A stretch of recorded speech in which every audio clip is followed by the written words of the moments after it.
welcome to another episode of the Black Guy Who Tips podcast. I'm your host, Rod, joined as always by my co-host, Karen. And we are live on a Sunday morning, ready to give you some podcasts. You can find us everywhere you find podcasts. Search the Black Guy Who Tips. Everywhere that podcast exists will come up.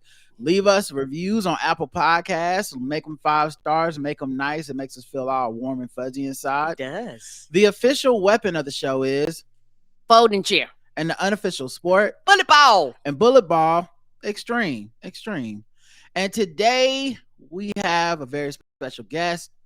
We have co-host of the Medium Popcorn podcast, host of Drunk Black History, which is a podcast and a live comedy show that we participated in and attended. Comedian, writer, and friend, Brandon Collins. What's going on, bro? Good morning, Grand Rising, my king and my queen. How are y'all? I'm gonna say that every time I come on now. It's good to see you, black brother. How you been, man? I'm good, man. I'm good. I got a lot of things coming up, shows. I'm starting to come out of the cave, so to speak, from the summer. So I just met up with a comedy friend yesterday for his birthday. And he's like, man, I haven't seen you forever. I'm like, I'm about to be out in these streets. I'm about to be out here. Movies, movie screenings are starting to happen for award season. I'll be out there. I'm gonna be doing these comedy events. So it's looking great. Things are looking good. How's Medium Popcorn going, man? Media Popcorn's great, man. We got a special live event that we're gonna be doing in New York City. We'll be announcing that within the next day or so for Halloween. That's gonna be a lot of fun. And then it's award season, so we're getting invited to all the screenings now. I'm seeing Nickel Boys and the Pharrell movie Piece by Piece this week. And then the following week, seeing a few other awards films. So yeah, things are picking up. Pharrell movie, I've seen the trailer for that Pharrell movie probably more than any other movie this year, because I feel like they put it in. It can apply to everything. It's like, oh, you going to see a black movie? You might be interested in this Pharrell movie. Oh, you're seeing a kids movie? You might be interested in this Pharrell movie. Oh, you're seeing a movie about a music or a biopic? You might be interested in this Pharrell movie. And I have no idea. It looks like the kind of movie I should get high and then go see. Like, it just looks that trippy. That's my plan. My plan is pretty much, except for Nickel Boys, I'm gonna get high for most of it. I'm take an edible just because Nickel Boys I've read and I know how sad that's gonna be. So I'm not gonna do it for that. But yeah, for Piece by Piece, it's a Lego movie with Pharrell. I'm like, I gotta be loosed a little bit on the level, right? But I'm also interested in what the rating's gonna be for that, because I can't tell for sure in the trailer, but I see the rappers they have in there, like Snoop Dogg and stuff. Oh yeah. And the way that it's cut makes me feel like they're cutting around curse words and the N-word. But also, I don't think Lego would ever greenlight something that would use their shit and cussing. Right. So I just wonder if they're gonna put some edits in there, if they're gonna say different words, like if Snoop Dogg's gonna be like, "That's good, my nizzle," and then they're just gonna probably do something like that. So I'm interested in that movie. I can't wait to hear your review. Yeah, I'm looking forward to seeing it. I'm also curious to see how much they include people like Kanye, right? Or even Justin Timberlake. Is Diddy gonna be in there? You know what I mean? Right. And then I also am curious about Chad Hugo, because it's about his career, right? So it's NERD and the Neptunes, big part of that, obviously. And so he and Chad Hugo don't talk anymore. So I'm curious, how much is Chad included in that story? Is there erasure, or is he actually true to his homie, even though they don't fuck with each other anymore? Just to make sure that the story's fully been told. But. And he had to say that because he's doing a press run for this movie, and of course that's a glaring issue. Y'all, the fucking Neptunes aren't cool with each other. That's heartbreaking. Is he gonna be in this movie? What's his, what is it gonna be? Why did y'all fall out? I hear it's over some money shit. Although it would be funny. It's always money, but it would be funny if it was because of Chad's portrayal in the movie. It's just a huge racist stereotype and all this stuff, and we're like, oh, I see why he don't fuck with you, bro. You can't be doing this Family Guy shit to Chad, What? And then what would you say is your movie of the year so far? Your contender for best movie? It's still Sing Sing. Sing Sing, a beautiful movie.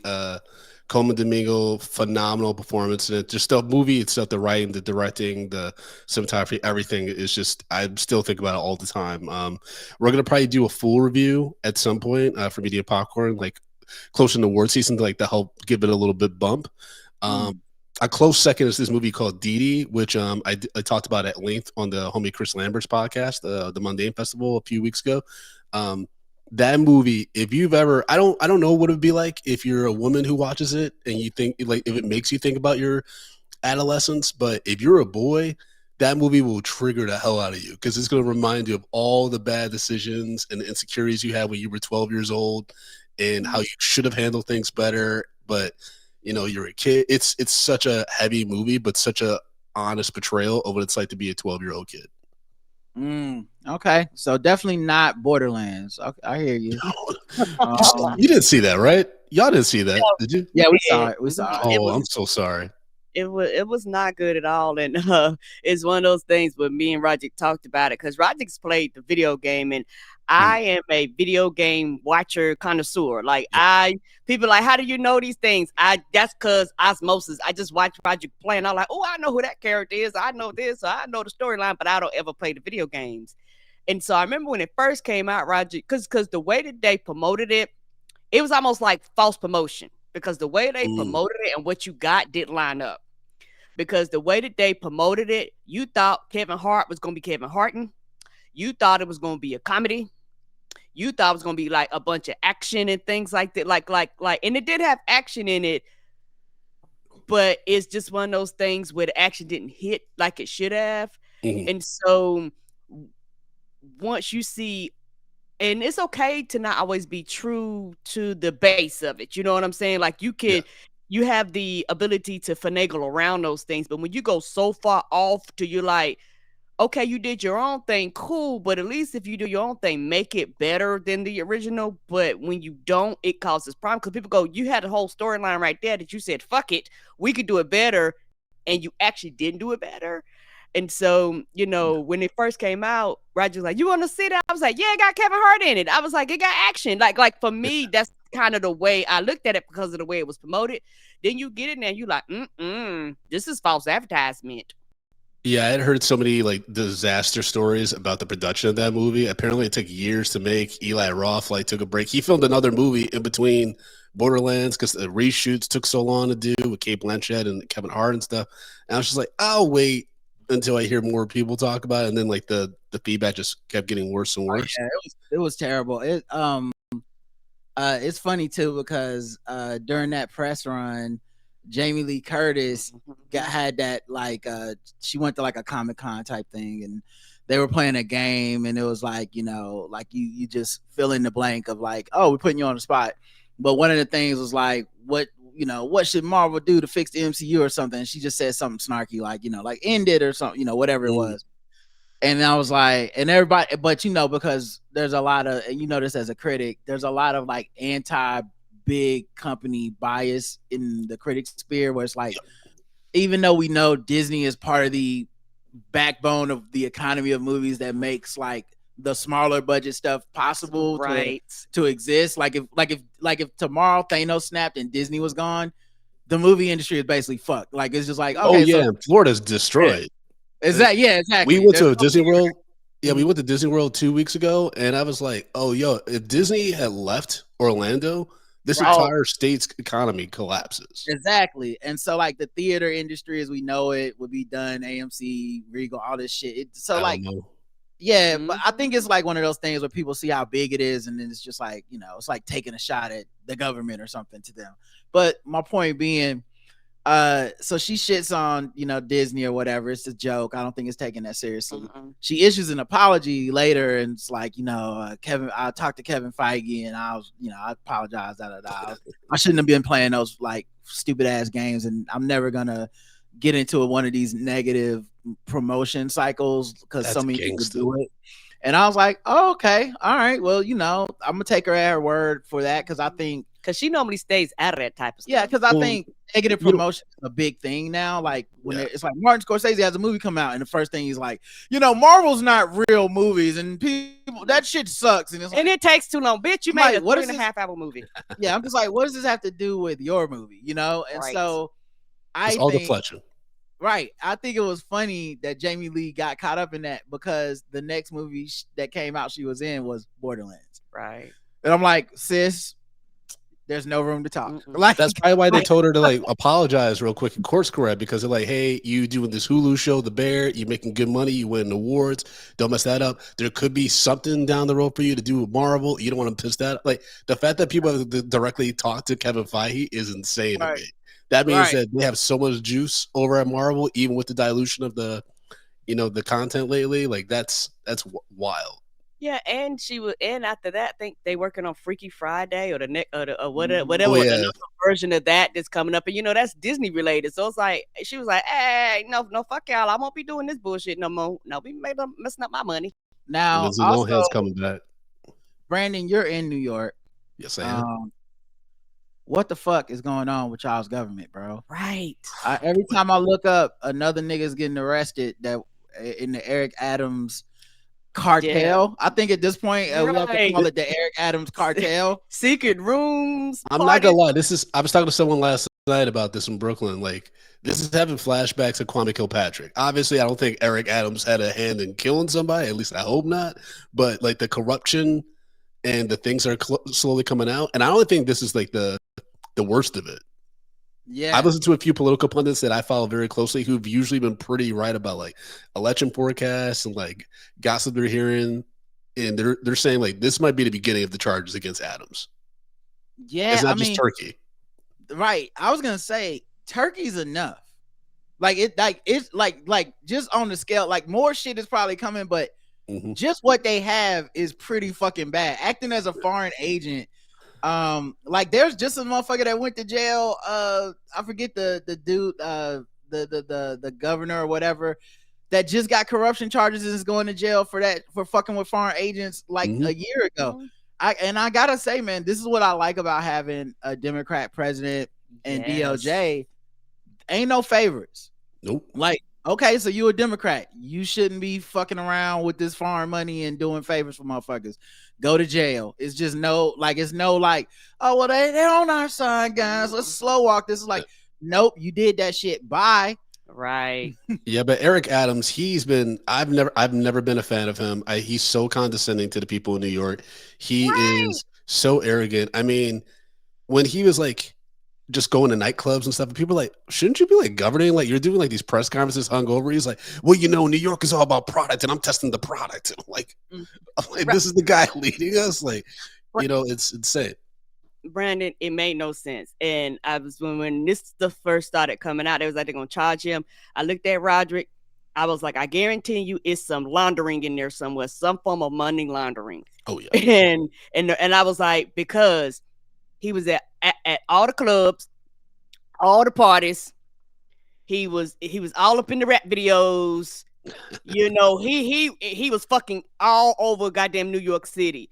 And I was like, there's no way you can do all this shit and you be clean. Like you just can't. And I hate to be like that because it's like, you need to be running the city and you're doing all this shit and you're mayor copping and somebody in the subway getting shot up for $3.50 because you like put all the cops in the subway versus having them above ground where they need to be doing, doing other things.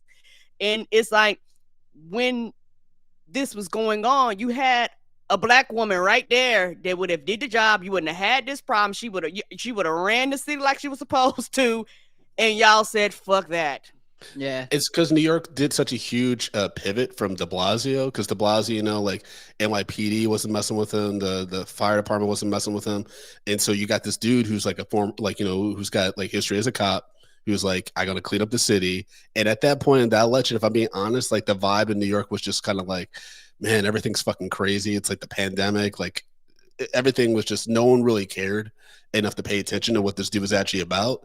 And so he got in with a pretty, like he won, but it wasn't like a overwhelming vote of confidence from New Yorkers on him, right? And so I think now we're like, oh shit, we really need to pay attention to this stuff because this nigga's out of control. It's funny because a lot of people outside of New York had this idea New York is just like super liberal, like anything goes kind of city, like this kind of like Demolition Man. Yeah, like this like artistic utopia. And it's so funny because as a city, they never liked their mayors. You know, like this is the same place they gave us Rudy Giuliani. Like the mayor, they never liked the motherfuckers anyway. So like, and Eric Adams was like the basically most centrist / conservative Democrat in the primary. And Maya Wiley obviously was like on Twitter the most popular, you know, like, oh my gosh, she's gonna fix everything. And meanwhile, Eric Adams was like, crime is crazy, bring back stop and frisk. And like that motherfucker won. He's not even from there. Like it was like the lies he was telling were obvious from jump, and like people didn't seem to give a fuck. Yeah, he lives in Jersey. Right. With like his longtime partner. Like he's not even out here, but like he, you know, and it's unfortunate because New York is going to be embarrassed. Like we've been embarrassed for a while, but now we're going to be embarrassed on a national scale. It kind of contributes to the false narrative that a lot of like, you know, white podcasters particularly have about New York City and how it's in disarray. And, you know, I don't think it's going to impact the like national election, right? Like, but it's not great to pull headlines like to New York about this dude's craziness when we got fucking Cuckoo Orange Puff over here saying the wildest shit.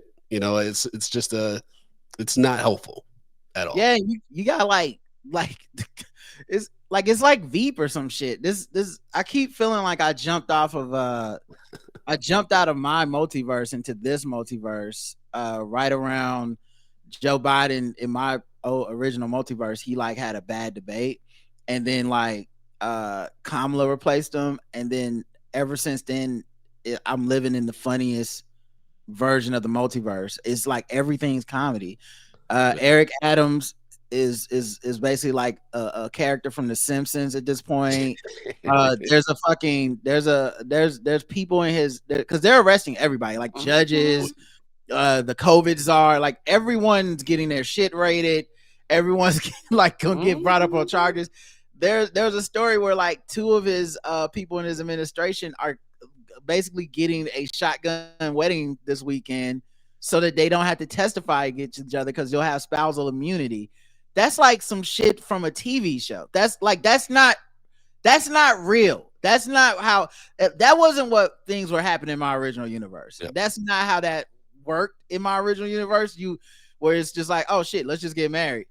It like one of the things from the indictment with Eric Adams is they were like, yeah, so we need to look through your phone because we know about these text messages. And he's like, may I use the bathroom? Goes to the bathroom, deletes his phone, and deletes these messages. Apparently, comes back and says, I don't know my phone passcode.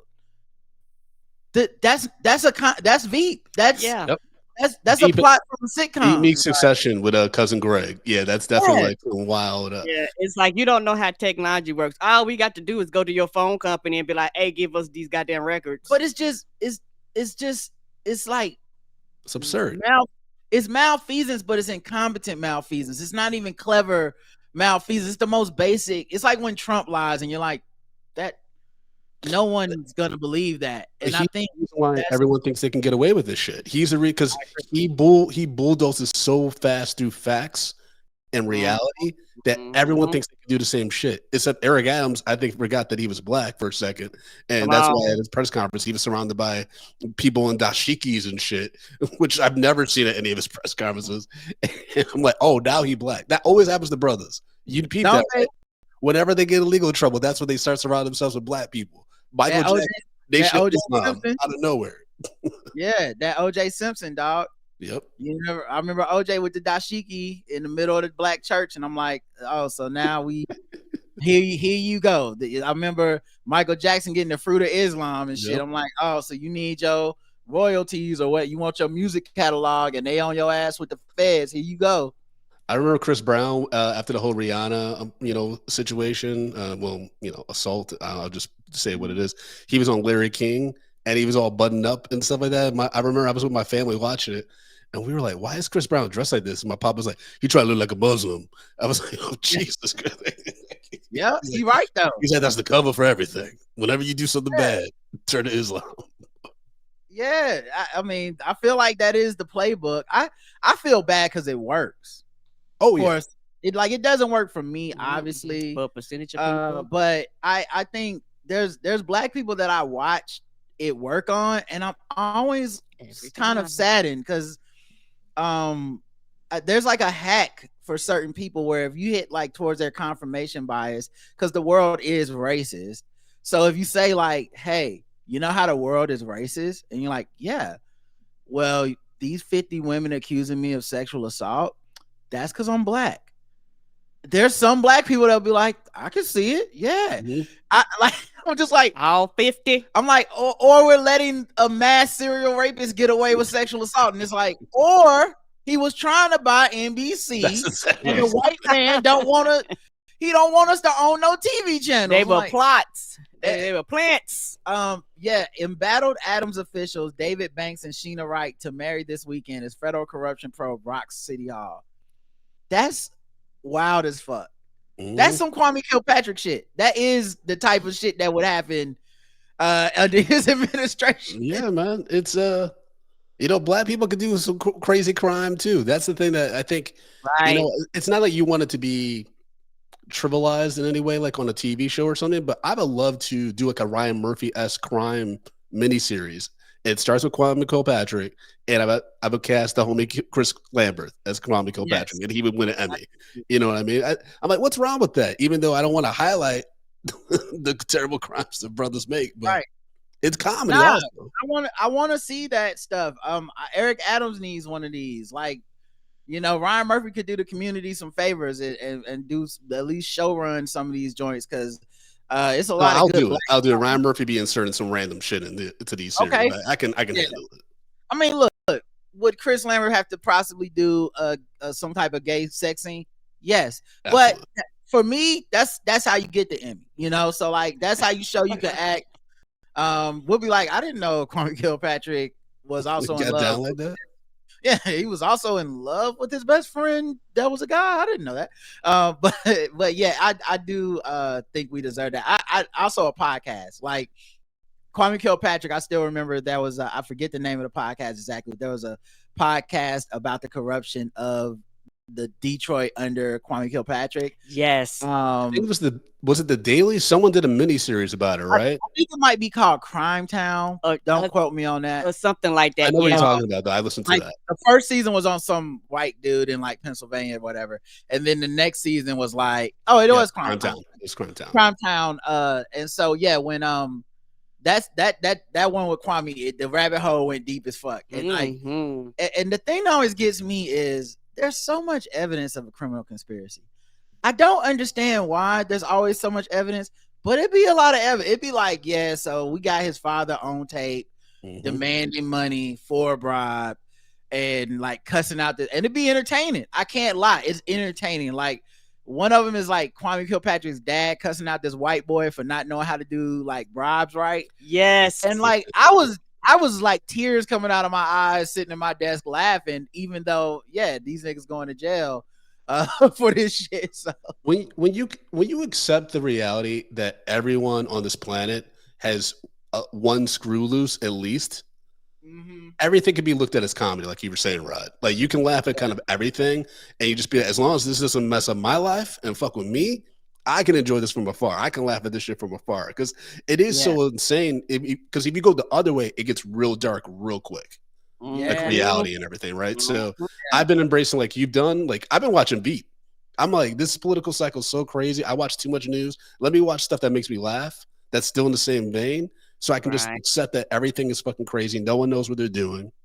Yeah, we got to do here once again. Comedy Multiverse. When I left my earth in North Carolina, we were very concerned about this crazy MAGA bigot idiot Mark Robinson possibly becoming governor. Right. He's already the lieutenant governor and he's running and when I left it was like, yo, we can't let this crazy man become governor because MAGA loves him, Trump supports him, and he's a bigot, he's openly fucked up.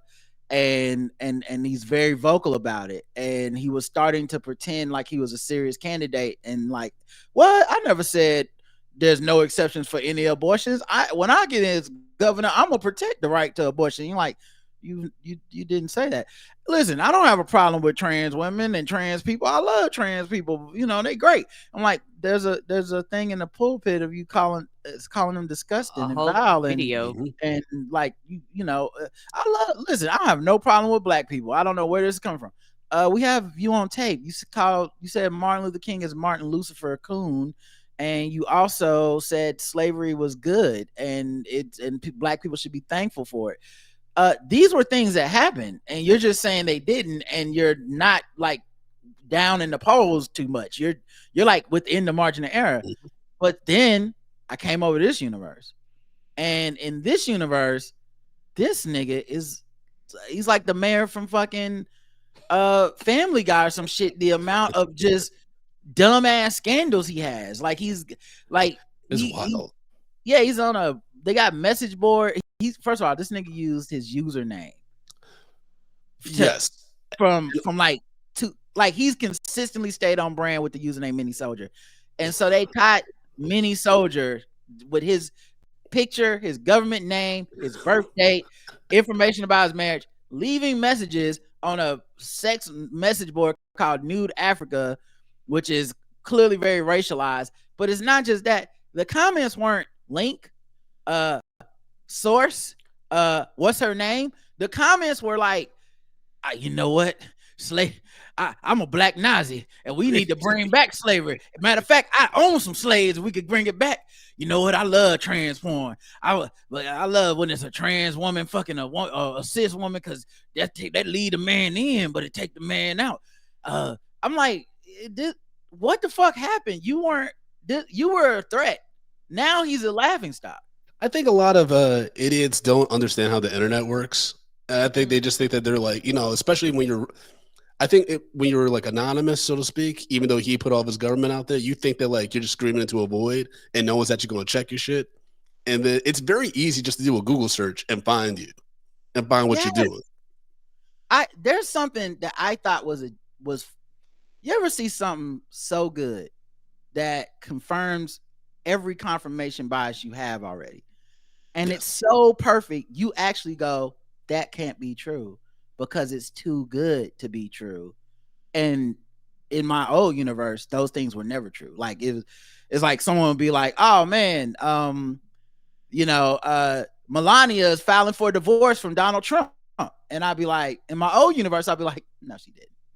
Nice try, buddy. Nice try. You almost got me, but that's too perfect. That would be too funny. That didn't happen. And it didn't happen. Okay, so I saw a picture on social media of Mark Robinson at a campaign rally. And this is after these scandals, after all of his aides have basically left his campaign. He's down to 2 spokespeople and a bodyguard. That's not a joke. And at this rally, he was, Trump's boy. Trump is stuck by his side, even as everyone's abandoned him. He's standing next to a cardboard cutout of Trump and Melania.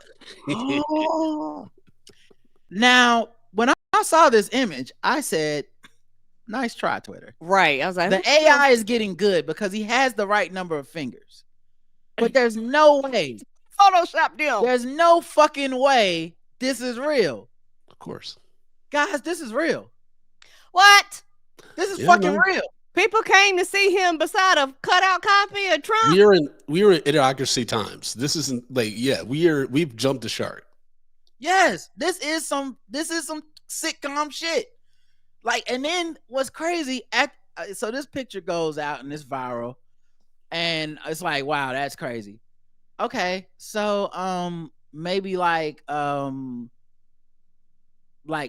hour, 2 hours later, there's like a breaking news tweet, and it's like, breaking news. Okay. Mark Robinson hospitalized with injuries that he got at his campaign event. Yeah. And I'm like, oh, Sway, what happened? Did he touch did he get a paper cut from the cardboard? Like what could have possibly fucking happened? And more information comes out, and it's like, it was 2nd-degree burns. So he's treated for. Did they set this nigga on fire with the cardboard? What's happening? Was he lighting a cross and he got a little too loose with the gasoline? Like, what could have possibly happened? Right. Damn. He's a bigot. He hates black people. I'm never cutting it short. And he hates the Lord. Yeah, yeah. And yeah, like, so was it hot grits? You know, did Taraji P. Henson get them from acrimony? Turns out he leaned up against a hot truck motor and burned his hand. Damn. Second degree burn. This is Family Guy. This is American Dad. This is not real life. It's been comedy for a long time, but like the past few months, it's been like so absurd. Like kind of to your point, Rod, about like you see these headlines. Because I remember when Biden, you know, like it's after the debate, everyone's like, "Nigga, you got to get out of here," and he's like, "No, I just had a bad debate. I can do this." He's like, "Only the Lord Almighty can take me out or whatever." And then like there's a headline: Biden has COVID. It's a lockdown. I was like, "Well, it's over now." They was like, yeah, so he got COVID. Then there's unconfirmed, like he fell getting off the plane. I'm like, he probably didn't fall getting off the plane because y'all would have definitely put that video out. But I'm scared. I don't know if he did. I was so scared in my old universe. The new one though, oh yeah, nobody. Now I'm just laughing. It's lit. Niggas is leaving Trump rallies early. Oh like, yeah, that's hilarious. And he's crashing out about it. Like he's in the middle of the rally. Like, yeah, nobody leaves my rally early. Okay, these people leaving. They coming back. That's not real. And they said I took the bait. She got in my head. She's not in my head. I'm like, okay, you are not a serious candidate. And he needs to just. Oh, sorry, I care. Oh, no problem. I said, and not only is the reality unserious, the people in the reality are unserious because anytime anything happens.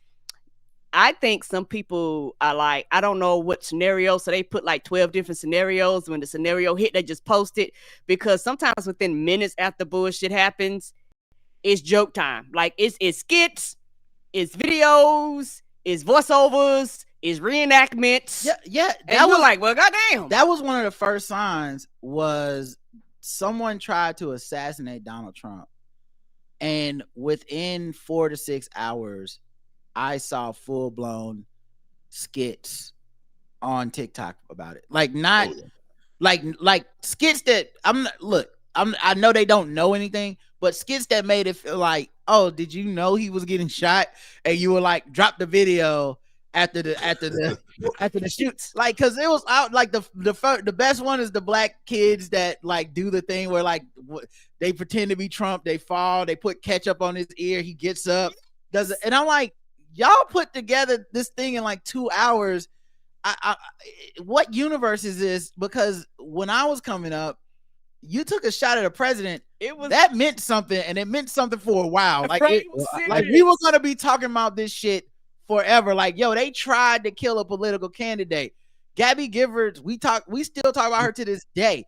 Donald Trump, we ain't brought the shit up. It's been a couple months, and people are like, he bringing it up, and everybody was like, and you got shot. And then someone tried to do it again.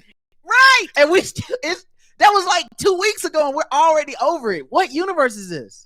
It's just crazy because they also like, you know, he and JD Vance try to be like, well, you know, the left is the reason why, you know, all this violence is happening because, you know, they have such a violent rhetoric. It's like, nigga, the other week, y'all literally were like, you know, we should string people up and like kill, you know, incarcerate Obama and shit. I'm like, hey, Brandon, and to piggyback on top of that, when they say that, every time they investigate, it was like, this person voted for Trump. This person was here. You was like, yeah, they all are quote unquote on your side, but it's the Democrats though, right? Well, it's funny though, because they'll be like, the rhetoric is turned up. Also, Haitians are eating pets.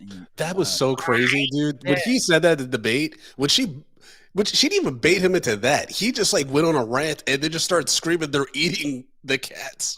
That's what I'm saying. Like, that's a Simpsons episode. That's not a real thing that's supposed to be able to happen on a debate stage between two presidential candidates, but yet in this universe that can happen. Motherfuckers just crash out in the middle of a debate and start ranting about dogs and cats and pets, and we're just and as moderators and viewers, and we just continue to move on. Like, that's not disqualifying. It doesn't tank his election like it would if a guy goes, yeah, we're going to Michigan, yeah, like that shit was enough to end someone's political career a few years ago. Yeah, and now we're like, yeah, you can rant and rave about eating dogs and cats and Haitians, and yeah, that's fine. All right. We as a country have no qualms in publicly humiliating people and elevating psychopaths. Like, it's such a topsy-turvy way how we prioritize, because, you know, Dean didn't deserve to get racked over the coals just because he had a very enthusiastic day. He probably did a bump of coke before he had that rally, you know. But then, like, you know, it's taking every ounce of like power, get out the vote effort, everything to try to beat Trump from getting in there again. And he's just doing insane stuff. Whereas with Biden, it literally, everyone had to be like, dude, you need to get out. In order, like, for what's good for the party. Like, oh, man, this is a very unserious. We're in a post-serious era of life. Yes, we are. And it can be very frustrating for somebody, and you're like, hey, y'all fucking around. I feel like a dinosaur. I'm going, this shit is serious. Everybody's like, it's a goddamn joke. And you're going, no. Y'all, like, these events, like, y'all need to calm down and take it seriously. But in my opinion, this is just me personally, I think social media has warped people's concept of reality a lot, particularly people that spend a lot of time online. And particularly with a lot of the social media site, particularly Twitter, stripping a lot of the truth and stripping a lot of the fact checking. So now nobody actually really knows what the truth is. And also our media not doing their goddamn job and not reporting shit, like, not quote unquote non-biased like they're supposed to. It ends up warping the masses. Well, I'm the opposite. I'm leaning into the unserious now. Like, I'm accepting that this universe is different and has different rules. So it's just like, all right, y'all think it's funny, then it's funny to me. Like, this motherfucker is sitting up here talking about cats and dogs. I guess let's get these memes going. Let's get these TikToks, these jokes. Fuck it, I'm joining in. I can't be the only serious motherfucker in this universe. That doesn't make sense. It's very exhausting, right? Because it makes you seem not fun and like, oh man, you're such a downer. It's like, no, I just read what's happening. Like, and also like, maybe I read a history lesson book or something like that, so I know what's around the corner. But now, Brandon, do you ever see a time when Drunk Black History is covering these current events? Like, when you're going Drunk Black History, the episode about Eric Adams, Drunk Black History, the episode on Mark Robinson, Drunk Black History, like that kind of thing. It's funny you asked that, because I have been thinking, and I shouldn't say this out loud, but I have been thinking about doing like a Coon-teenth type of event or awards segment, and I'll probably explore that in a show next year. And then, that Mark Robinson, like, I do.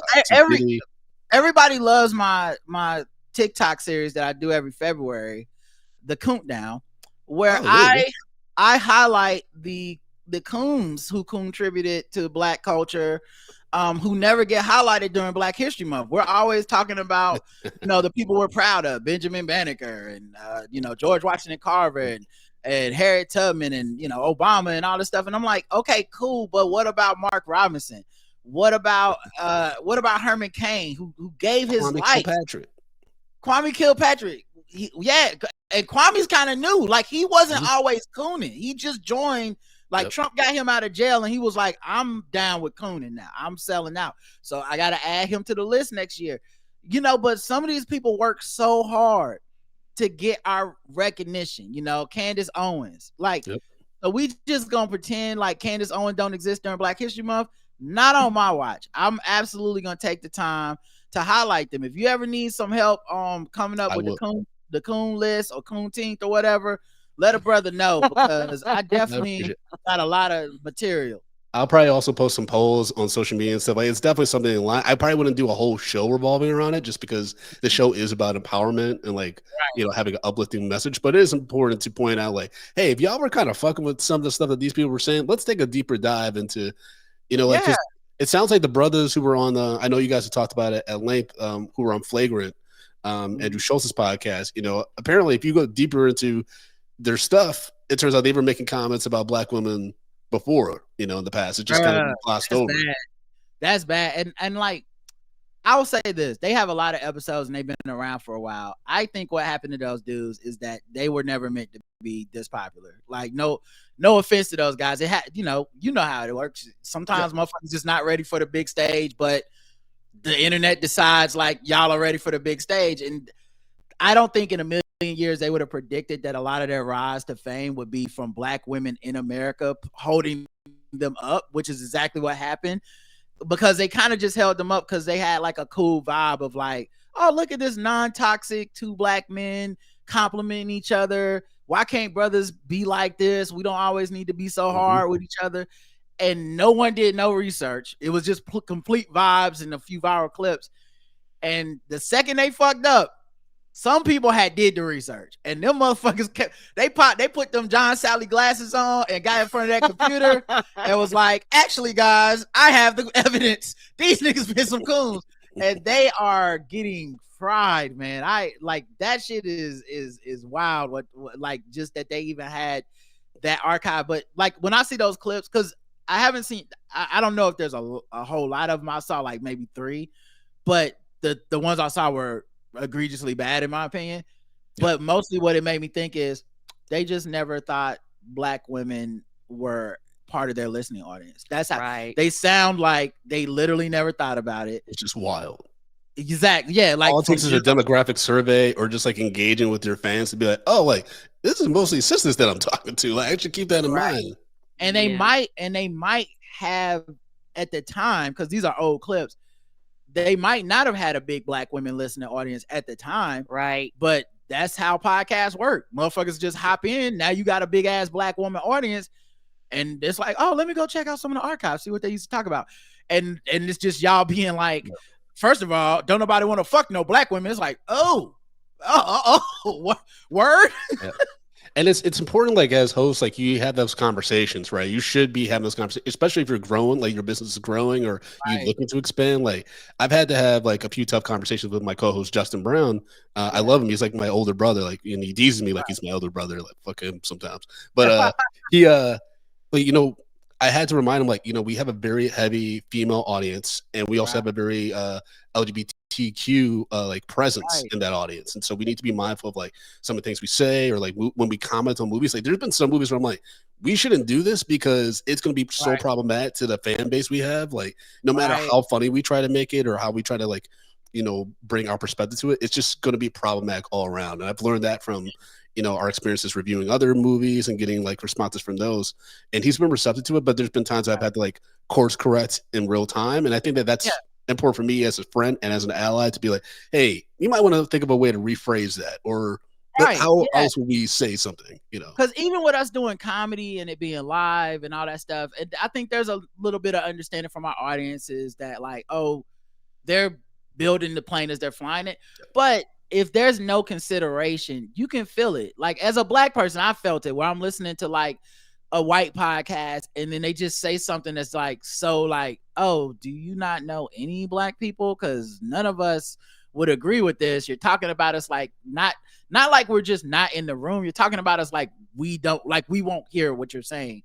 And yeah, it does make you feel better when someone does a little course correction. I also don't mind when people like talk about what they've done in the past and how they're changing, because I think what fucked Fresh and Fit what fucked ShxtXGigs up, ShxtXGigs got fucked up because they got caught.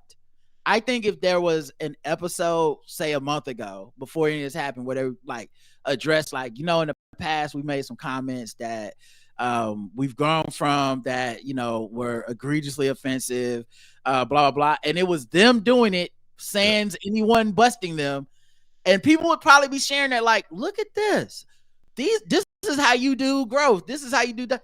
Nah, nigga, y'all had got busted and now you're putting out press releases and statements. It's not gonna feel sincere. So I think that's what happened to them. Karen, what are you gonna say? And also it's one of the things, like you brought up a good point. If you podcast long enough, the person you were years ago, particularly if you've done it like over a decade or more, is not the person you are now. Exactly. Things have changed. The internet have changed. You've had growth. New words have came out. New definitions. You know, it put like this: if you're a growing human being, you become more compassionate about people outside of your group and all these things. Yep. And so, like Roger said, you can address those things by just doing a normal podcast, just coming out, and while you're talking, you be like, oh yeah, my mind is changing that. Oh yeah, I don't feel like that no more. Oh yeah, like back in the past, I used to say some fucked up shit, like just gradually kind of do that. And like Roger said, your audience will have more respect for you. You're gonna have some people that are gonna be like, "Fuck you, no matter what." Cool. Right. Okay, we go. I'm gonna have to let you gotta go. let them have that. Yeah. Like that's cool. If whatever I said or I crossed your line and you feel like you can't fuck with me no more, I have to be all right with you not being in the room, and that's okay. And like Roger said, if you would have slowly got to that point, then this stuff come out. You would have had some people doing, but like, oh my God, and you would have had some people doing, but like, oh yeah, they already addressed that, or oh yeah, they already talked about that. You know what I mean? So there'd have still been fallout, but I don't think, like Roger said, the fallout wouldn't have been as big because now it just feels like you're picking up the pieces, trying to. Sounds like you're trying to cover your ass, right? Yeah. Versus you just slowly putting it out there. Yeah, and I think that's what I appreciate about the audiences that have been like following everything I've been doing the past 10 plus years. And with Medium Popcorn, I don't want anyone to misconstrue like my previous comment. Like I love Justin. He I've had some of the hardest laughs ever doing Medium Popcorn, like other shows with him and stuff. And as a fan, I've listened to Justin do it to you too. Like it's not a one-way street. Like there's been times where you say some wild ass funny like joke or whatever, and then Justin's like, hey, like da-da-da. And like that part of that is what like it can be comedic. I think, and you probably feel this too, I don't know. But watching the Andrew Schultz clip, the part of me that is funny is the part that really was like, damn. Because there's funny ways to like address that. Like you don't have to kill the room. You don't have to like get up and walk out or crash out or like, fuck you, man. Oh, like there's funny ways. You like the one that came to my mind immediately was like, you're shitting on the black wife glow up. Where do you get your haircut, Andrew? Like look at your entire package. That's black culture you're wearing down to the fucking shoes. How could you like to the idea of like shitting on like black women help grow? You might be married to a white woman, dating a white woman, but your fucking fit, everything about you is black culture. That comes from black women. And so they could have just made that point, laughed it off, moved on, but I think they just froze. Well, I think also you have to. The thing I will say, I'm not defending them at all, but the one thing is we don't know what the producer told them about like, if jokes are made, like just go with the flow. Like, because I think Schultz now is at the level where people are afraid to push back on anything he and that crew say. It's similar, like if you were to go on Joe Rogan, I imagine any guest is like, even if they're like, yo, you say some wild stuff. I'm always baffled by like the black guests they'll go on there and never bring up past shit he said or like correct him in real time when he says some wild stuff. But to be fair, he never brings, if you peep Joe Rogan, brings up the controversy Black Busey has with black guests. It's always with some white dude that he brings up this shit about the black community and like blah, blah, blah, blah, blah. But then with black comics, it's just like, oh yeah, when we do comedy, it's like he never talks about the serious shit. Yeah. And honestly, those interviews are essentially the photo ops for the times that he has white people in there and then something racist happens. He can be like, how can I be racist? I'm just making this up, but I just had DC Curry in here. DC Curry wouldn't be on a racist podcast. I'm like, well, you didn't talk about black on black crime with DC Curry. Right. So I don't know that DC Curry knows this is a racist podcast or that, you know what I'm saying? Like, I don't even know that he knows to bring this up, but yeah, I agree with you on that. And I think there's other stuff too with them. Like we've talked about them in depth, but like there's other shit too, where they're not from here. Someone wrote in yesterday that is in the know. A listener said like they have a white girl that did their tour booking and is there like publicist that coordinated these podcasts? So, who's also not from America. And it could be as simple as like, oh, here are the big podcasts in America. You should go on these shows and you're going to be touring and you're going to be literally in a different city every night. And we're going to work you and grind you. And from my understanding, this interview didn't even happen like that recently. Like it's actually an old clip. Meaning that they did this whole tour. It seemed to go off without a hitch. And then someone on the internet went and found the clip and was like, actually, niggas, y'all fucked up. And it's like, oh, wait, what? Oh, we fucked up. We sorry. But so like, I get it. I don't think it's a defense of them. I think it's an explanation. I think context matters. If we have to strip context out of stuff in order to talk about it, then those are not conversations I'm interested in having on the Blackout Tips. Right. Because I like a defense of them would be like, y'all niggas tripping, just leave them alone. They didn't even do nothing. Like that's not no one on this podcast has said that. We're just going like I see how they fucked up. I see how this happened from the interim, from starting this and never probably even considering black women to a culmination of being on Andrew Schultz and literally it coming out to everybody that you don't consider black women when you talk most of the time, and you got exposed.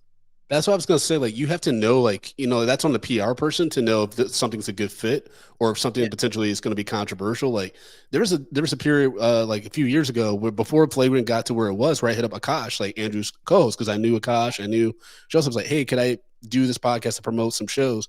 And he's like, oh, I'll get back to you. But I'm actually glad I never did it. And I'm glad, and I wouldn't go back to him now to try to do it just because it's evolved. You know, we talked about growth, but sometimes you can grow in a different direction. That you know, you realize, okay, that's not my lane anymore. Like, you're getting success there, but like that's not what I want to be associated with. And that's fine. That's the thing. Those are lessons you have to learn sometimes by trial and error. Like this is why as a podcaster, I'm not so hard on shits and gigs. Not just because I'm not a black woman, but just literally like be a black woman, be LGBT, be whoever you are. Go try to do this job. Right. Try to do this for a living for years. You'll start to understand it's like quicksand in that you're never going to be perfect. You're going to look back 5 years and go, that's cringe. And was it cringe 5 years ago? Maybe, but also maybe not. Like there's also shit that just wasn't as fucked up 5 years ago or whatever, or you weren't as good. It was hack shit that you thought was funny, and you look back now and you're like, that shit's actually not funny at all. I just didn't have the wherewithal to know it wasn't funny. And so I think a lot of this is from that perspective. You know, I've watched anyone you're a fan of. I've been listening to Brandon since Comedy Outliers. Anybody you're a fan of that long, you've had some episodes where you're like, hey Brandon, you good, bro? Is everything straight? You know, and you've watched, and like the things, especially in the comedy industry, that you have to do to like grow the places. It's a fine line because you need to be a little uncomfortable in order to grow. You need to push a couple boundaries in order to grow. You got to sometimes try out relationships with people to see if you can find a dynamic that will work. And sometimes, like you said, you look up and you're like, where that nigga's going, I don't need to go. I don't want to go down that road of comedy or whatever. I'm going to go back to my place. And those things will exist. And so it's funny because to me, I feel like this could be a lesson. We never hear about this shit from Shits and Gigs again. And they're just like, we learned our lesson. We're going to be better. Only time will tell. Or they could completely flip 180 and be on some incel shit. Like I've seen that happen too, where someone gets their hand slapped. The next thing you know, they're like, you know, the problem with the women these days. Like, what happened to him? Didn't that just happen with a homie from Shazam? He just went full Trump. He just went full conservative. He went further than full Trump. He was at a Robert Kennedy event telling people to vote for Trump. That, you know how down you gotta be with the crew to be at the RFK joint. Like, yo, RFK jumping, he gonna be on the ballot. We need y'all to vote for Trump. That's how fucking down I am for this MAGA shit. Crazy. Bro, that's actually Robert F. Kennedy is the reason why my brain broke this summer, because it wasn't even the assassination tip. It wasn't all the other absurd shit that happened. It was him dropping, like, it was the headline of like knowing he had dropped out, endorsed Trump, all this shit, even though he said he wasn't, right? And then the whale, then the bear thing came out, right? And I was like, what the fuck is going on? And then the whale beheading, and he was like no one asked, and he's just like, well, I am under investigation for beheading this whale on a beach. And I'm just like, first of all, what is up with this dude with animals? But why is he still in the conversation? This is that one son from Succession that's running for president. Like, this is that fucking plot line. That's what it was in my old universe. It was a TV show. In this universe, it is a real thing that is happening. This nigga just got busted for sexting a reporter. Like, that's crazy. That's a crazy thing for a presidential candidate to be doing. But in my old world, that would have ended his career.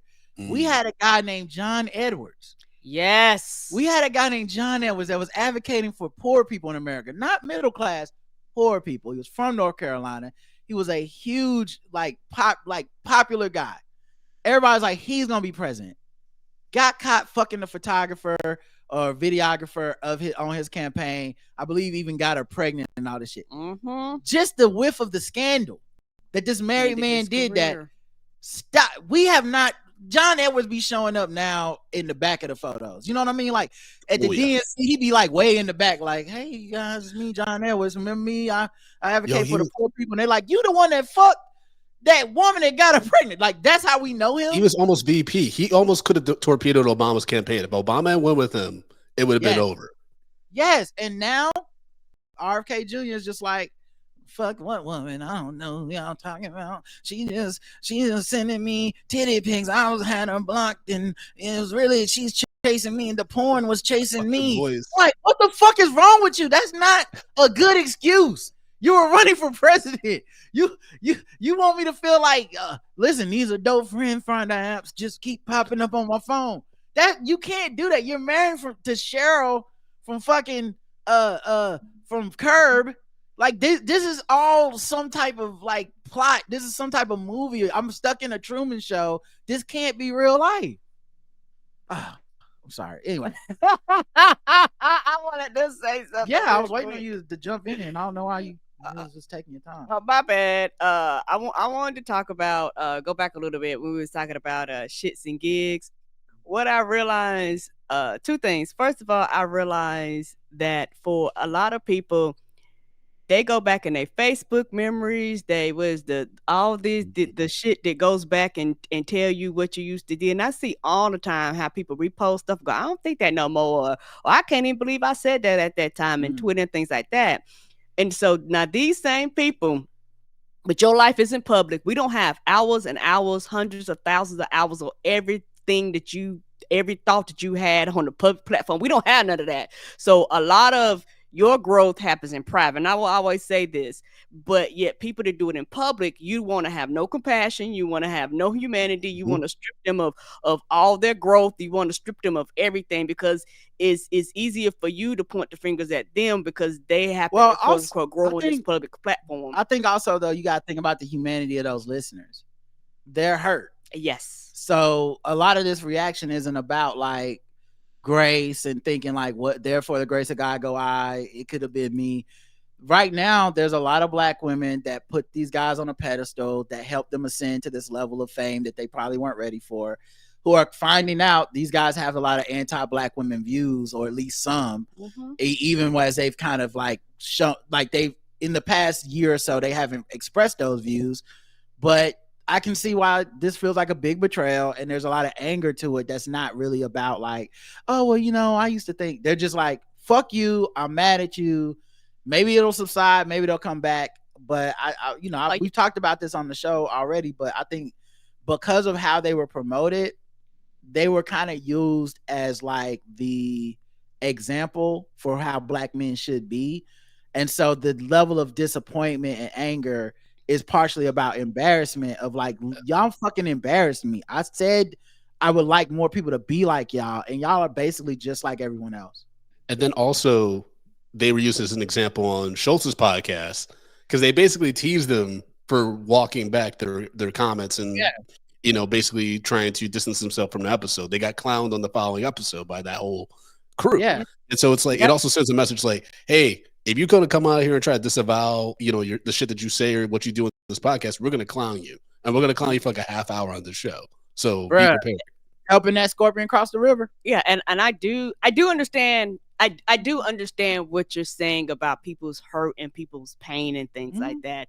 And that's one thing about the hurt and the pain. It comes out in various different ways. And at the end of the day, the problem is them and ain't them. The problem is them because, like you said, you got all this embarrassment and all of these things attached to it, and you have people feeling type of way. But then it ain't them because these are like internal things that you need to process. And so maybe my mind kind of always goes back to that form of a balance there. Well, no, you made that point. I think it's a very valid point. Only reason I'm highlighting this other side of it is because I know some motherfuckers got their keyboard fingers already typed up to be like, Karen defended them and acted like it's not a big deal and everyone goes to this. And I just want to be like, I also understand the humanity on the other side of people feeling this hot flash of anger of like, you motherfuckers too? Damn. And so that's what a lot of what they're getting is. It actually hasn't been that long. It's been like a couple weeks. this might be some shit we never fucking talk about again. Like, Agreed. This reminds me of like when people like Jonathan Majors or somebody's dealing with the consequences of their actions, and then a bunch of brothers start being like, "Well, see, when you look at Mel Gibson," I'm like, it took 20 years for Mel Gibson to get back on the scene. I don't know if hit me up in 20 years if Jonathan Majors is not doing anything 20 years from now, then we can have this conversation about he never made a comeback. But it wasn't immediate for Mel Gibson. It's never well, what about Weinstein? Weinstein went to jail. He's in jail right the fuck now. Like, what are we really talking about at this point? So we'll see what happens with ShxtXGigs. My guess is those motherfuckers gonna end up being just fine because they're a very popular show. They made enough of an apology for a lot of people to move on. And then half this world already feels like it was wrong to even say that they fucked up in the first place. So like, these motherfuckers will be all right. All right, here's other news I want to talk about. Guys, Puff Daddy. The shit is still happening. More stuff is still happening. More shit. I can't, Karen. I mean, we have segment music for a reason. That's true. Because is that real with what's happening to him? Matter of fact, let me pull up the fucking segment music. He didn't be wanting the body, and you gotta tell him no. Psycho.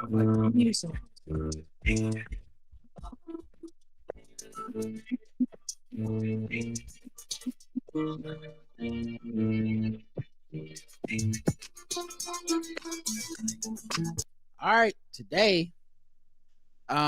So I said it on the show, and I think this is kind of proof that what I was saying, I was spitting, I was saying the right things, I was spitting facts, I was giving y'all what you need to hear, and y'all know I love to be right about shit.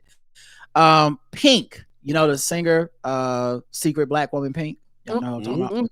Most girls, I know Pink. All right, so Pink says there's no truth to rumors that she deleted her Twitter post in connection with Sean Diddy Combs' arrest. She said she tweeted out, I guess at one point, this account will self-destruct in 2 minutes or something like that. And says, I don't know why I became a headline this week, but she put this on Instagram. She said, I don't know why I became a headline this week, but I wiped my Twitter account on February 6th. There's no truth to rumors spread this week. And while I've met people in passing, I'm not associated with any of the people mentioned, basically Diddy. And this is what I was saying on the show. Motherfuckers not really interested in the truth. Right. They're interested in gossip. Because there's no fucking reason to be like, Pink must have been up in them Diddy parties. That's like there's witness testimony. There's victims who are making allegations. If you want to read it, it's public record. They name people in the public record. They're just not famous people that y'all like and know for the most part. They're fucking people that work for Diddy and or people that's very complicated. Like I said, Kim Porter is named in one of them. Young Miami's named in one of the most recent ones. Like if y'all really want to go after people that y'all feel like were involved, you don't have to make up shit. You don't need to be like, well, why she delete her tweets in February unless she knew something was what the fuck are you talking about, nigga? Shut the fuck up. So yeah, I was right, and I have to play one of my right sound clips. I've been right about all of it. We've been right about all of it. Wow, yes. Yes. Yes. But first, a deep sip from a very tall glass of I told you so. The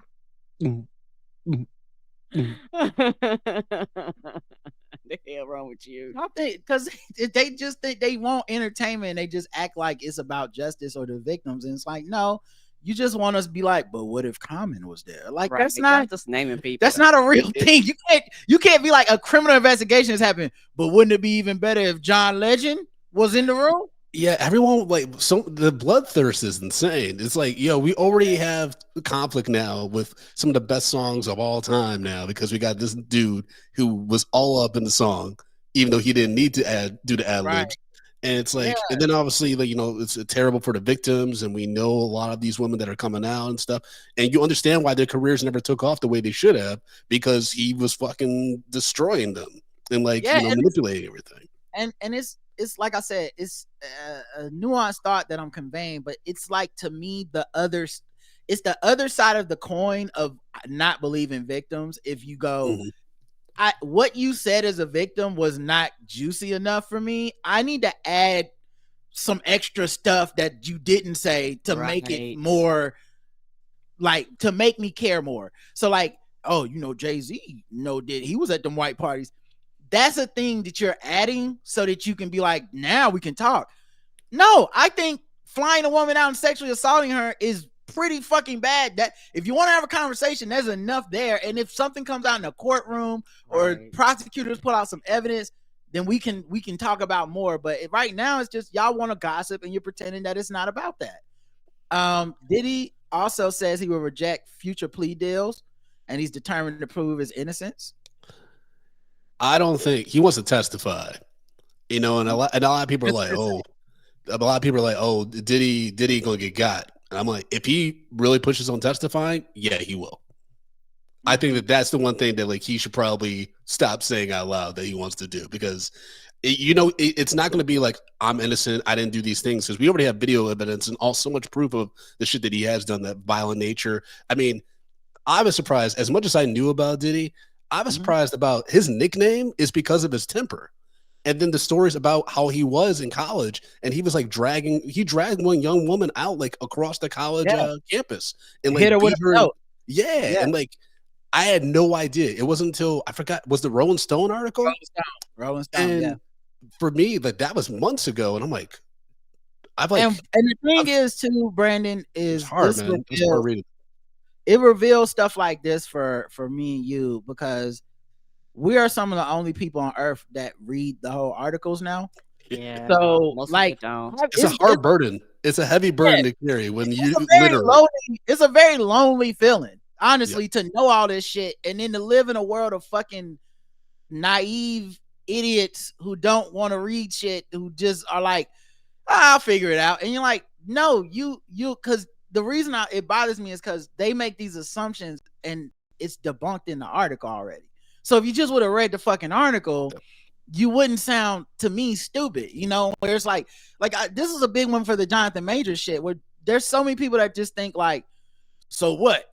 He was just trying to get out of a car and this white woman was it. And I'm like, or the time that he told her not to go to the hospital because he didn't want to report it, which was in a whole nother country, which happened before this, that had nothing to do. Like, this is not the same incident. Or it's the recording, or it's the people that have accused him in college of being an abusive boyfriend, or it's the people that he's worked with that say he's been abusive in the work environment, that say they don't want to work with him anymore.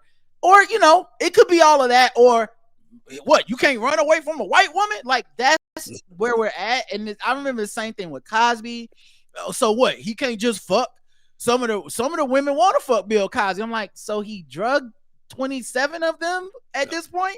And obviously it got up to like over 50, but the point being, like, dog, if you just read the article instead of just jumping into like, he innocent, a black king being taken down, you actually would not need to even have these arguments and discussions, because it's right there.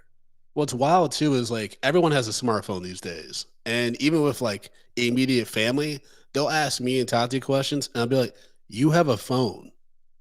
Like, why would you think I know the answer to this when you literally could just ask your phone real quick? Hey, what's the capital of this? Or why are these towers so close to the airport? You know what I mean? I'm like, I'm not a fucking ChatGPT human being like you.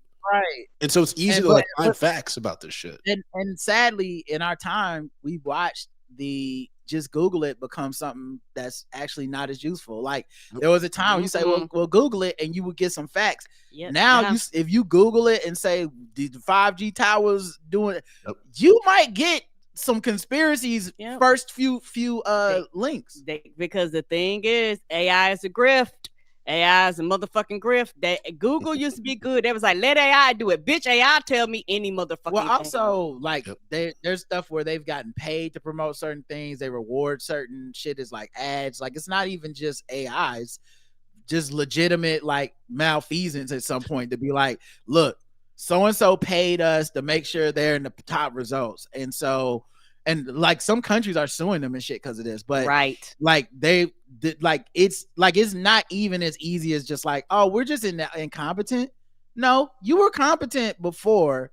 There was a decision made at some point to be like, we're cashing these fucking checks in. Mm-hmm. That's why for Drunk Black History, Tati was asking me like a while back. She's like, why do you do the videos and research yourself? Like, shouldn't you, like, you're paying the talent, shouldn't they kind of do that themselves? I'm like, well, one, I want to make sure that we're all on the same page about the actual facts. And sometimes people just go to a Wikipedia page or the first link and be like, okay, this is all I need to know about this subject or whatever. Like, I unfortunately have had guests that actually care more than that, but like just in case to cover my bases. And then also sometimes, especially with Black folks, our history's been erased. Documentation isn't always there, or it's inaccurate, right? So you could be looking up like Hercules Posey and think that this one picture that's everywhere is actually him, but it's actually not. It's been confirmed that it's not Hercules Posey. And so it's like, well, then what do I put instead? But other people would be like, no, that's him. It's like, that's been debunked. Like, and also, Brandon, the thing is, your job, people underestimate your job and what you do. Because of what you do, you have to know everything. And I'm trying to be funny, like you, if nobody else knows what's happening, you got to know what the fuck the people are talking about, because it's like your name is on everything. So when they get off facts and start saying, you be like, no, that's been debunked, or no, blah blah blah blah. Like also, somebody has to be there. Also, just purely functional, people are getting drunk. Yes. So like someone can come out there so shit faced that it's like this incoherent rambling bullshit is nowhere close to like facts. Like at this point, and then there's comedians too. And so comedians are real loose cannon. Like some of those motherfuckers are like, listen, I just thought I'd get up here and freestyle 20 minutes of jokes about this topic because I'm not looking up shit. I just think it's funny. And I remember, I won't say the comedian's name, but I remember watching one where there was a comedian that clearly did not like look up or give a fuck about who they were talking about. And they were just gonna just basically make up shit off the picture and be like, and she was doing this and look at that coat or whatever. It is like Brandon has to interject with the facts, like, and that was in 1863. but to me, like, yeah, but to me, like, I actually think that that's kind of funny. Like, I can make that work, right? Like, agreed. You know what I mean? Like it can become comedy, but like it's also like stressful for me. But also, I do think me deadpan like interjecting facts while this person's just out of their fucking mind. It's like it's funny. But the wild thing about that, the comedian you're talking about, well, I think I know which comedian you're talking about. But there's been some comedians that have kind of gone off the rails, and they're dead sober. They're like those are the ones that are dead sober who are just like cuckoo bananas. And I'm like looking over at them like word like. Oh no! The drunkest people have actually been like the most accurate. I would say like Rod was on point when he did the show. We had Dr. Andre M. Perry. He was jacked up and he was breaking out stats. Like he would black out and then he'd be like, okay, like he'd even come up with like statistical like numbers about like how redlining is happening in like the South. And shit. It was wild, but yeah, the sober guests are usually sometimes the most challenging ones. That's why I've been kind of leaning on doing like booking more like non-comedians and like personalities and historians and things like that for the upcoming New York Comedy Festival event. It's going to be mostly comedians just to fit with the theme, but I am steering away from comedians more because they tend not to take it as seriously and they're just like, oh, I want to have fun. It's like, but people also want to learn. I mean, it is important. It is important. It's not just a roast. This is actually some facts need to be conveyed. The thing I was gonna say about Diddy and the testifying shit though, I have a running joke, I guess, but I kind of mean it at this point. I feel like I could be a lawyer for one of these high profile dudes that definitely did the shit, because this is the kind of stuff you say. Like, you don't need to go to law school for this. I could have predicted this. If you would have said, Rod, what are they gonna do during the trial, leading up to the trial? What are they gonna say? Because I don't expect this to happen. I actually don't think Diddy will testify. If he has good lawyers, they'll tell him no lawyer would let him. Matter of fact, this will be the thing when he wants a retrial is he'll go, well, my lawyer was incompetent. He wouldn't let me testify. It's like, oh, okay, that's what it was. It wasn't all the evidence and the shit you kept in your house and the tapes and the threats. But I could do this. Like I could, like when they're like, so how's Diddy feeling in jail? Confident. Honestly, I was talking to him today. Can't wait to testify because he wants the truth out there. And we aren't accepting any plea deals because he's an innocent man. Innocent people don't take plea deals. There's nothing the federal government can offer my client that is better than clearing his name. And at the same time, it's like, because you sat in that room and the plea deal was like, okay, so you can either get life in, you can do life in California, or you can do life in like Wyoming, or you can do life in prison in like here in New York State. Like, where would you like your client to do life in prison? And then you walk out of that room was like, Diddy, you should probably take the life deal. But if you don't want to take it, I understand. We're just gonna have to tell the media that you're innocent and that you're just not testifying. I mean, you can't wait to testify for your day in court because the federal government they're not guessing. They don't bust people with like, maybe we got the evidence. They got the evidence. Well, the thing is, he also can't testify because depending on what the prosecution has in mind, if they do go to trial, the amount of witnesses they're going to have, both like, undisclosed women that have been disclosed in the indictment, celebrities that they're going to pull in. Because Tati had a theory years ago when Diddy started doing these random like performances at like the MTV Awards and the BET Awards. She's like, he's either sick or something bad's about to happen with him, because he was also giving away the masters and like giving people back their song music rights. And she's like, something's happening with him. And I think that was an attempt to buy off people to keep their mouth shut when things did finally hit the fan. But, someone in the chat said Kid Cudi, like there might be like a lot of witnesses to his violent behavior. It's just going to create a narrative. It's going to start in the 90s and it's going to go all the way to now. And he's going to have to rebut every single one of those in his testimony. He's not going to be able to do that. Like, it's just, the first question I would ask him was be like, hey, when you said I needed a girl, I had a trifling mental. Define what trifling mental means. That would be my opening question for Diddy.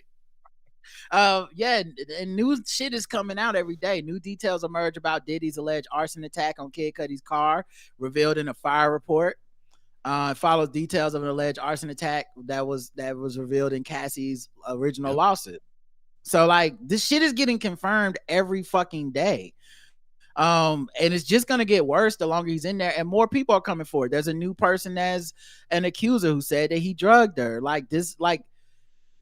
This shit, now that he can't really harass witnesses and all that stuff, it's just gonna get worse. So and his lawyer is their job's just gonna get easier and easier. Like I wouldn't do it because I just don't want the reputational hit. I think people think too much of my integrity. But I could do it. Like if they need a ghostwriter for his lawyer to just be like, hey, and they just paid you to do that. So another accuser came forward, said that he drugged her and da. I'll be like, okay, just say this is a malicious attack on my client's integrity. He is an innocent man who's always wanted to do best for the community, and that some people obviously didn't like that and they're trying to take him down. All right, man, call me tomorrow with the latest allegations, tell him that they thought Kid Cudi's car was cold and that he just was trying to turn the heat on. He didn't know it was going to catch a fire. And, he's just trying to keep him warm. Okay. It gets cold sometimes. It's the hackiest observation, but the only thing I do have an issue with now, like with like trying to listen to music that he produced and everything, is that his ad libs are just so, it's like Cosby with the Venus flytrap bit. It's like he's got the ad libs like take that, can't stop, won't stop. You're like, God damn, like he was telling us the whole time. Yeah. And so right in front of my salad. I haven't had an issue listening to his music yet, but I mostly feel like I haven't had that issue because his music doesn't, to me, feel like it's about what he was doing. R. Kelly is the one where I just can't. Oh, yeah. R. Kelly's music seems like it was just about his crimes. Diddy mostly be in the background of a lot of other people's better music. Yeah. It's true. It's true. It kind of helps his career that like I have a playlist that's like randomly generated or whatever through Spotify. It's my gym workout playlist, and sometimes I'll be like, 90s hip hop or best guest verses on hip hop, and like he's on songs in quotes, but it'd be like I don't know, like Biggie, One More Chance. I'm like, he's not really on this song. He's just in the background. But actually, One More Chance is probably the one. That's the one that is I skip because he has that thing where it's like, you get your friends and tell 2 more friends, and I'm like, I don't know what you're telling those friends, Diddy. I don't trust. I don't trust going with you. Yeah, producers and their ad libs can be really creepy. Like Timbaland had this one song, "Scream" with Carrie Hilson, and the last 2 minutes, it's a dope beat, but he's just like, "Yeah, girl, you like that? Yeah, let me turn it on for you." And you're just like, "This is so inappropriate, bro. Like, you didn't need to do." Brandon, you know what I randomly thought about this morning? This is crazy. We on the same wavelength somehow. I don't know how. I randomly thought about this shit right before we started the show. On DMX's Slipping, why the fuck is that phone call in there? Where the dude's like, it's like, bitch, you fucking him. Like, what? Why is that on that? Why is that even on the? It has nothing to do with anything, really. It's just such a random, weird thing. And that used to happen so often back in the day on hip hop. Like, for no reason. Niggas would put full comedy sketches. Yes. The voicemail thing got so out of control. I still remember. I don't. Forgive me, my New York hip hop fans, because I know y'all love these niggas, but I can't listen to Diplomatic Immunity for no fucking reason because all the goddamn voicemail interludes. Like, bro, just get to the next song. Well, even their songs are fucking nonsensical. They're just cuckoo bananas, you know. It's they're all over the place. That's why I was like, who'd they go against? They would who they do the verses against? The Locks, right? That's insane. Yeah, that's crazy. Nobody knows the words to those songs, really. We know the chorus and the hooks, but nobody knows the words. We know what, because it's always the same words anyway. It's like, I'm from the home of the Twin Towers, or what. Like, every lyric is just like something. But when the buildings fell, I'm like, okay, 9/11 happened. It was a bad time. I get you guys. Every song. I really mean it. Just like, you know, the chords, right? The beats, them Just Blaze beats was hitting, but anyway, that's such a random thing. I remember Ghostface Killer, Supreme Clientele, has a whole interlude about him, a crackhead named Rollo that just wanted like some money and so to get some drugs. It has nothing to do with the song, the album theme, or anything. It's just funny. Cedric the Entertainer on Nelly Country Grammar for no reason. Just like, hey man, you know I got the girl in the car, and she's trying to get in the car, and I'm like, you know, I ain't got no money, player. Like, what? Why? Why are you hiring these people? Because it's not like you can do this at the concert. Yeah. It's not like when you're performing, Cedric's not gonna come out and give us like a minute of It's such anyway, that we were living in some crazy times is what I'm trying to say. RFK Jr. is now coming out that star journalist Olivia Nuzzi and him had incredible FaceTime sex and said they loved each other. Now, this was after he claimed she was chasing him with porn, sending him unsolicited pictures of her titties.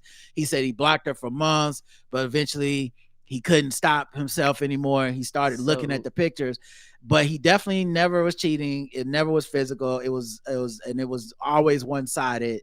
And meanwhile, Cheryl went over to celebrate her birthday in another country without him while this is happening. Yeah. And so I told y'all that Olivia Nuzzi her camp was gonna have to put some leaks out because this man was throwing her in the bus in a way that made her look even worse. Like, it's already terrible what she got busted doing, but this nigga like twisted the knife with the like, listen, man, this woman wouldn't stop sending me pictures of her titties. I said, put them titties up. I don't want to see them titties. No titties for me. No woman on the earth is lacking the pride. Like, every woman has enough pride to be like, he wanted to see those fucking titties. You will not pretend. You sat on that phone. You jacked off to these titties. Right. You gonna tell the world. I do think though, because he's just been like upfront about random shit for no reason. What if he actually is telling the truth? Like, she was some stalker chick or whatever. No, like, that'd just be like so wild. I know it's not true, but it'd just be. It's the reason I can't believe it is because she's not my type of person that I would be into. Okay, no offense to that lady, but over on that side of the aisle, that's elite milk. Skinny, blonde, titties. and she's conservative. Those guys worship those type of chicks. Ann Coulter been getting by on. She's not even that attractive. Ann Coulter been getting by on that shit for 30 years at this point. White dudes got a type. So that's to true. Think that them titties had to chase him is insane. Yeah, and this man has many in his memoirs and shit talked about all these women he fucked when he cheated on his ex-wives. Now I'm supposed to believe he changed his stripes, and in the memoirs he makes those women sound crazy too. He's like, yeah, I cheated on my wife, but that's because all these bitches wouldn't stop chasing your boy. I'm just trying to be a happily married man. And here come these women like, can I suck your dick, please? Here come the titties. And once I told them no the first 1,000 times, but on the 1,001, I'm getting my dick sucked. And I'm sorry. I guess that makes me not a human. It would break any man down. And yeah, they're getting a divorce. I'm so sad Curb not on because I could see Larry and them making a whole episode of this bullshit. Yeah, I whole season of this. Said it on the pregame, but I did write a tweet that went viral a little bit of like the Curb group chat. Maybe Smooth and Larry and I think at one point I had Vince Vaughn's character come in. Jeff was in there. It was funny. But anyway, yeah, they definitely are partying in the group chat talking about her dumb ass. But, yep. Yeah, that's so crazy. I mean, that the voice alone, and then he probably is like, like behind closed doors, like, I'm a Kennedy. I can't help it. I'm just gonna fuck what I want to fuck. Bruh. The funniest thing to me is she was somebody's fiance, which means somebody on this earth got, first of all, and that guy left his older wife to be with her. She's 20 years younger than him. So he's like 50. He leaves his wife to go be with this 30-year-old. This 30-year-old is he gets engaged to her. She's emotionally cheating on him with a 70-year-old and RFK Jr. And listen, guys, I'm okay. I don't know what's going on with him. I'm just saying, if you get your chick stole by RFK Jr., you really got some thinking to do, because I'm sorry, that man should not be able to steal nobody's chick talking like that. That's crazy. You really got to do some soul searching that your girl was like looking at you and then looking across and at, hey, let me see them titties. And you was like, yeah, man, she fucking left me for him. Can I just give you all some buchinche? There's a gossip in Spanish that I don't think I've said this on the podcast yet. Tati and I were at a private movie screening a few weeks ago, and TJ Holmes and Amy Robach they had to sit with the norms. They had to sit with the norm like the other film critics. They weren't part of the reserve aisle. They were trying to get in there, and the security was like, no, you guys don't have the secret pass or whatever, but y'all got to go, in the regular row. So they sat right in front of us. Bro, why was Amy Googling them? She was like looking them up as a couple and like just checking out like new news on them and stuff. They eventually finagled their way because what's her name? One of the hosts from The View was there, and they were able to kiki it up with her and sit next to her in the RSVP VIP section. But I was like, yo, like imagine you already been through everything, and then you still like, what are people saying about us? What are they saying about our affair? Like, that's crazy. The fact that this is so like, it's so crazy, Brandon. The fact that they have a podcast, right? I don't know if you listen to their podcast at all, but I was listening for a few months because I'm a messy bitch and I live for drama. He's a good looking dude in real life. TJ Holmes he's a good looking dude. Both of them are very attractive. Like she's all right. She was all right in person, but yeah, I mean, once again, there's a type that gets a lot of play. I'm not really speaking for myself. But she's in what I've seen be treated as the highest echelon of attractiveness in Hollywood, right? Not whether you agree or disagree, y'all do know the facts. We all watch Hollywood movies, we see what the fuck they into. So I think it's so funny that they did this podcast, and I'm thinking to myself like, okay, you guys are doing this podcast, Amy and TJ. Good. I guess this is be your way to get back into America's like good graces, almost like where you can, because y'all were morning people. Y'all were supposed to be like y'all were supposed to be the people that America wants to see like talk about the news while they like eat their toast, right? So it's a hard gig, but it's like everybody can't do it. There's a lane to it, right? So I'm checking out their podcast, and the first couple episodes are about the affair, not affair. Like we just got together, destroyed our family. It's a complete coincidence, but it wasn't. We weren't cheating or anything. Everything was above board. I'm like, I don't believe you, but okay, whatever. This has to be your cover story. You want to get that out the way. Makes sense. Fam, when I tell you, they just kept talking about that shit. Like at one point they had like their therapist on there. Oh wow. I tapped that way for then. Yeah, I did go listen to shit. I'm trying to see if they're still doing it. They're still doing it. But okay, hold on. They might have got my note. I'm looking at the topics now. Now it's called Morning Run. And they're talking about current events. Okay. You know what? Shout out to them. They're doing the morning show. Shout out to them. This is what they should have been doing the whole fucking time. They should have they'd be back in America's good graces if they would have just not told us any details. We don't need a cover story. We don't need to know how you were busted. We know your fucking ex-wife and or ex-husband probably put a fucking detective on y'all cheating asses and like y'all didn't come out to the world and like announce this. Y'all got busted. It's the same thing that happened to ShxtXGigs. We don't need the cover story is the bigger. That's more offensive than when you getting busted. You're attractive people that work together. You probably just was one day like, I'm gonna fuck this person, and y'all start fucking and y'all cheated on whatever, and that's fine. It happens. It's not a great thing, but it happens. Right, fam. All you gotta do is talk about morning shit. Just what happened that yesterday. Every day, that's what people were tuning in anyway. You just podcast radio show. Hey, did you see this? A duck. Y'all would have been trending on Spotify. There's a duck that thinks it's a cat. It followed around a cat, and it's part of his litter of kittens now. Hey, that's what the fuck y'all were getting paid to do. Why are you being like, sometimes Amy doesn't like having morning sex, and I do. Bro, what? Right. You should listen to it just to see if they interject some random shit like that. They're like, today in Kuwait. Oh, Kuwait. Remember we went to that restaurant, we fucked in the bathroom when we shouldn't have, and we didn't, we were supposed to be out kids. Shh.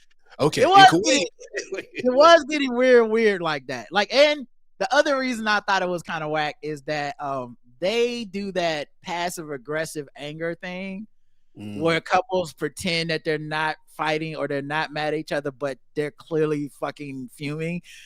I don't like that. That's that like when you go on a double date with a couple and they're fighting, but they're acting like they're not fighting, and you're just at the table with your girl like, oh shit. Like Divorce in the Black when you're having dinner with the couple. It's like, well, y'all about to either have an argument or he's about to hit you. So I don't know.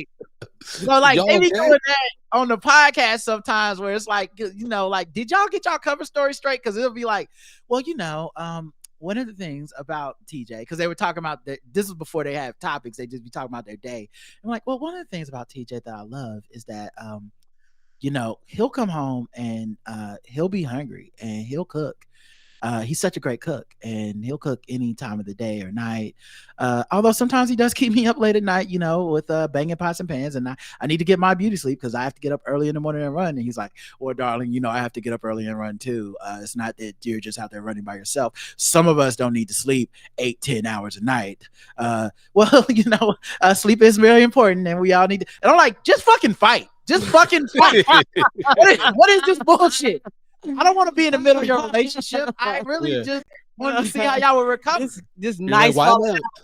You're like, why am I uncomfortable in my AirPods? Like, this is not. Yes, I'm not in the room, but I feel like I'm in the room. It made me stop listening. When they brought they like relationship counselor on, I said, I can't. Nah, this got too real. I just wanted some mess. I wanted to like laugh at y'all and be like, look at y'all pretending that y'all wasn't fucking all this time. Now I'm just like, and then their exes started dating each other. Yes, they did. And I'm like, this has all gotten weird to a place that's just so uncomfortable for me. So good luck. Their kids are probably like, what the fuck is going on? Bro. Like, I don't know. No one's talking about that. Mm-hmm. I don't know how old their kids are, but you know their kids got joked, particularly if they like middle school to high school age range, because this shit was And everywhere. like they had to know they knew the spouses, Right. because the kids, they were in each other's lives enough to where the kids are like, oh, Auntie Amy, and now Auntie Amy is fucking living with their dad. Like, what the fuck is happening? And now mom's fucking Auntie Amy's uncle, whoever the fuck his name is. That's crazy. Oh my God. Anyway, Brandon, Drunk Black History. Yes. It's coming up. New York Comedy Festival. Yep. How can people see it? When is it? What are you planning on doing out there? Yeah, opening night of the festival, Friday, November 8th at Littlefield in Brooklyn. It's going to be at 8 p.m. I got an incredible lineup with special guest host, Rel Beto, who's been on a bunch of awesome stuff. Peacock's killing it. Eva Evans, great comedian in New York City. And then Jabuki Young White from Rap Shit's going to be joining us. It's going to be fantastic. We got incredible sponsors with the McBride Sisters, Liars, Non-Alcoholic Spirits, and Sorrel Liqueur. You can get tickets at drunkblackhistory.com, where I put the link in the chat right now. It's going to be the best. It's such an awesome opportunity, and the fact that like there's a few venues that were interested in hosting this for the festival, and just the response from the audience and like the talent has been phenomenal. I'm so grateful, man. I'm so grateful for the show to be part of the festival, and it's been 10 years. It's been 10 years since I had a show in the festival. Wow. And so it's an incredible honor, and just like I'm so excited. I hope y'all can come out on Friday, November 9th, and learn, laugh, and drink with us.